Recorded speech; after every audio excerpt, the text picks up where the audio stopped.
Coup de froid sur la France pour la fin de semaine. On attend jusqu'à 12 degrés de moins par rapport au week-end dernier. La température parfois négative, de la pluie et même de la neige par endroits. Vendredi 1er avril, difficile à imaginer, pourtant ce n'est pas un poisson d'avril.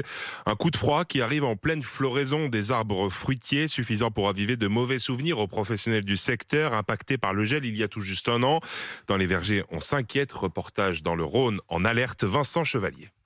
Jérôme Rosier admire sa rangée d'arbres fruitiers pleins de fleurs. La récolte s'annonce très bonne, mais la météo risque de tout gâcher. De la pluie vendredi, de la neige samedi, un petit peu de pluie avec le gel dans la nuit de dimanche à lundi avec des températures de -4 sous abri. Vu ces prévisions, l'arboriculteur est très inquiet pour ses cerisiers et ses mirabelliers. On va peut-être arriver à échapper à quelques-unes, mais ça va être très compliqué. 90% de pertes en avril 2021. Cette année, le président des producteurs de fruits du Rhône prépare déjà les chaufferettes à bois. Sur le capteur gel, on met une alarme, passer une température, on est déclenché et on vient commencer à allumer pour éviter justement ce phénomène de gel. À une vingtaine de kilomètres, Marc Besséas taille ses poiriers, la tête dans les branches, l'esprit un peu ailleurs. On regarde une fois, 2 fois par jour la météo. Face à ces aléas climatiques, l'arboriculteur a diversifié ses activités pour s'assurer des revenus.